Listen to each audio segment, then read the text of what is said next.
اس دوران کچھ ہوا تو یقیناً مزید سازشوں کی تیاریاں یا پھر پیچیدہ آئینی بحث و مباحثہ، اور اگر کچھ نہیں ہوا تو وہ عدالتی فیصلے پہ عمل درآمد تھا۔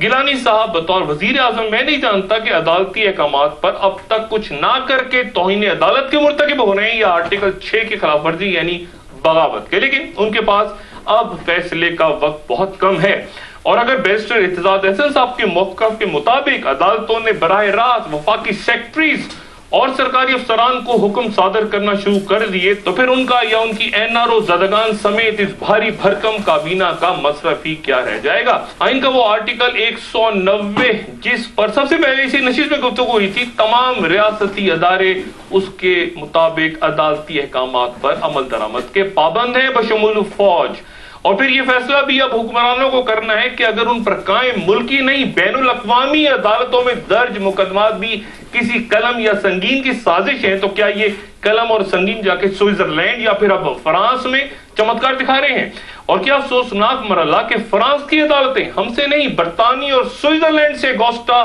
سب میرینز کی خریداری کے دوران لیے گئے کک بیکس اور کمیشنز کی تفصیلات مانگ رہی ہیں۔ اور ذہن میں رہے کہ یہ محض بدعنوانی کا قصہ نہیں، 11 فرانسیسی انجینئرز کے قتل کا مقدمہ ہے جو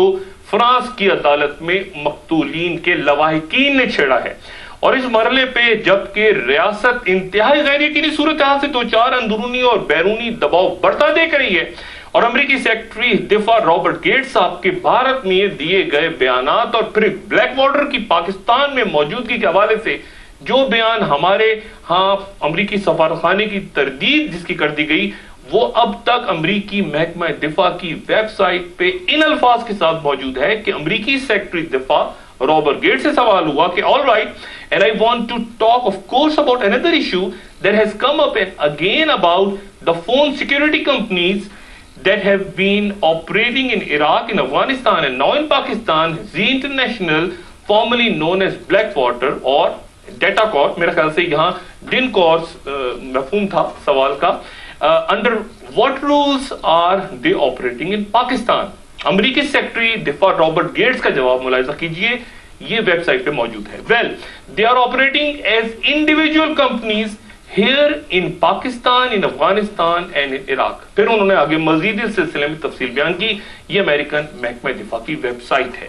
یہ ہے ہمارے خطے اور ہماری سلامتی کے معاملات، اور حکمرانوں کو اپنی ذات، مقدموں اور دولت کو بچانے سے فرصت نہیں مل رہی۔ فیصلہ تو ہو چکا اور وہ حکمرانوں نے نہیں، وقت نے کیا ہے، اور شاید اسے قوم نے بھی تسلیم کیا ہے۔ عمل درآمد کیسے ہوگا؟ اور کیا کوئی ایسا نجومی ستارہ شناس ہے جو درباریوں خوشامدیوں کے غول میں گھرے حکمرانوں کو جا کر واٹر لو کے انجام سے پہلے اپنے ہاتھ میں دبا کاغذ کا ٹکڑا پڑھ کے سنا دے؟ ایک وقفے کے بعد سینئر تجزیہ کار ہارون رشید۔